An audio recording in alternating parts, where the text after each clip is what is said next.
là, on a la chance d'avoir Stéphanie Dano. Stéphanie est doctorante à la Faculté des sciences infirmières de l'Université de Montréal sous la direction d'Anne Bourbonnais et d'Alain Legault. Elle est professeure, et oui, au département de sciences infirmières de l'UQTR, donc elle est chanceuse d'avoir un poste. Et sans plus tarder, je la laisse. Bonjour, bonjour. Ça me fait plaisir d'être avec vous pour vous présenter les résultats de ma recherche, vous présenter rapidement les résultats de ma recherche doctorale. On va aller tout de suite dans le vif du sujet. Donc, l'étude visait à proposer, il faut que je lise, là, proposer une théorie inductive sur l'accompagnement infirmier des proches qui doivent prendre des décisions concernant la fin de vie d'une personne âgée vivant avec un trouble neurocognitif majeur en CHSLD. Donc, pour y parvenir, dans le fond, on a utilisé une approche de théorisation ancrée constructiviste dans un CIUS montréalais. À l'aide d'entrevues semi-structurées individuelles qui ont duré en moyenne 47 minutes auprès de proches et d'infirmières et infirmiers. On a également analysé les... Est-ce que je parle trop fort? On a également analysé les documents relatifs à la fin de vie qui étaient disponibles dans le CIUS. Il y en avait 3 qui ont été inclus. On a analysé le tout avec la méthode proposée par Sharmas, dans le fond, qui inclut, entre autres, la codification initiale puis codification ciblée. Finalement, au niveau éthique aussi, parce que c'était un sujet qui peut être difficile, particulièrement pour les proches, on a contacté, dans le fond, les proches 48 heures après l'entrevue pour s'assurer de leur bien-être puis voir si on avait besoin de les référer. Ce ne fut pas le cas. Les proches avaient repris leur état de base, là, 48 heures post-entrevue. Au niveau des caractéristiques des participants et participantes, dans le fond, on a rencontré 9 infirmières et infirmiers. La plupart avaient un diplôme d'études collégiales, puis avaient 1 à 4 ans d'expérience en CHSLD. Pour les proches, on a rencontré 10 proches.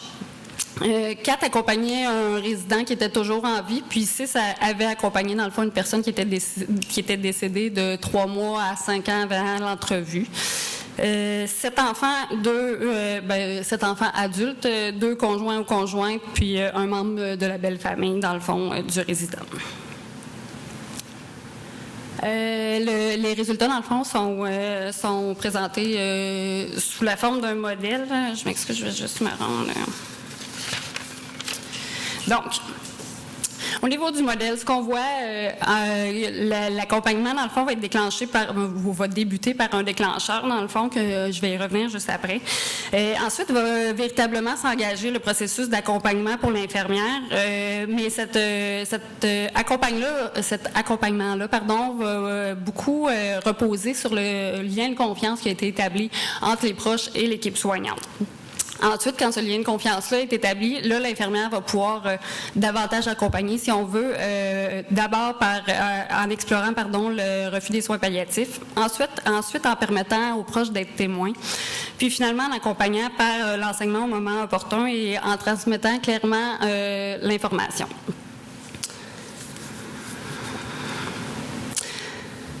Au niveau des déclencheurs, dans le fond, il y en avait 3 principaux. Si on veut, il y avait la mission, évidemment, où on va beaucoup gérer les niveaux de soins. Ensuite, l'apparition de certains signes ou symptômes spécifiques, par exemple la perte de tonus musculaire qui se traduisait par la dysphagie ou la nécessité d'utiliser un fauteuil gériatrique. Mais aussi, il y avait la somnolence, la rigidité, l'apathie, l'anorexie ou les infections quand ils commençaient à se répéter. Puis finalement, il y avait aussi une diminution de la qualité de vie. Ceci étant dit, on sait que la qualité de vie, ça veut rien dire, où tout le monde a sa définition. Par contre, il y avait la capacité pour le proche de repérer des signes que le résident les reconnaissait encore, qui est une notion qui est ressortie. La qualité de vie était diminuée ou même absente quand le proche considérait ou en tout cas croyait que son proche, le résident, ne le reconnaissait plus. Au niveau du développement puis du maintien du lien de confiance fort, pour en fait réussir à développer ce lien de confiance-là, l'infirmière devait démontrer sa compétence technique puis son jugement clinique en premier. Ensuite, être transparente et proactive. La transparence, c'était beaucoup au niveau s'il y avait des incidents ou accidents ou des soins qui n'avaient pas été faits. Donc, le divulguer, si on veut, d'emblée, sans que la famille ait à venir nous voir. Démontrer un intérêt sincère pour le résident et sa famille, puis reconnaître leur expertise. On en a parlé un peu tout à l'heure. Puis, finalement, reconnaître les difficultés relationnelles quand ils se présentaient, quand entre l'équipe soignante puis les proches, ça se passait moins bien.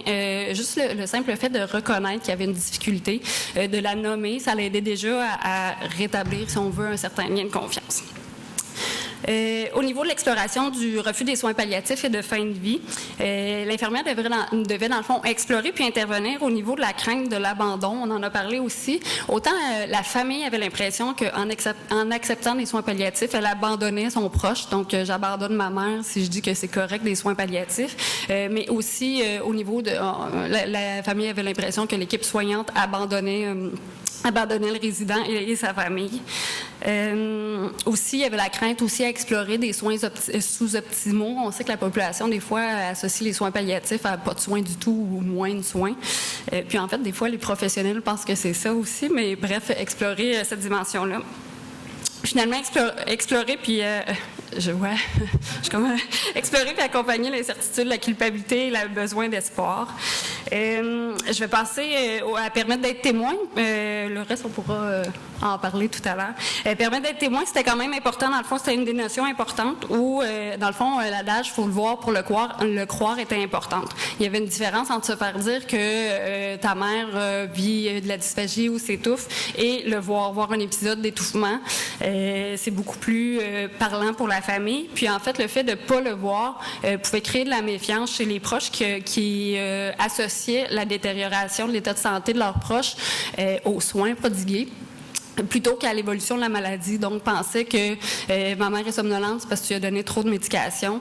Ma mère perd du poids, c'est parce que tu lui as donné une diète molle, plutôt que de l'associer, par exemple, à la dysphagie ou à l'évolution de la maladie. Donc, voilà. Puis, finalement, il faut enseigner. Puis, transmettre l'information clairement, juste ne pas utiliser d'euphémisme, ne pas dire « Ah, ton père va pas bien ». Les gens comprennent pas. Voilà. Donc, ça m'a fait plaisir de vous rencontrer.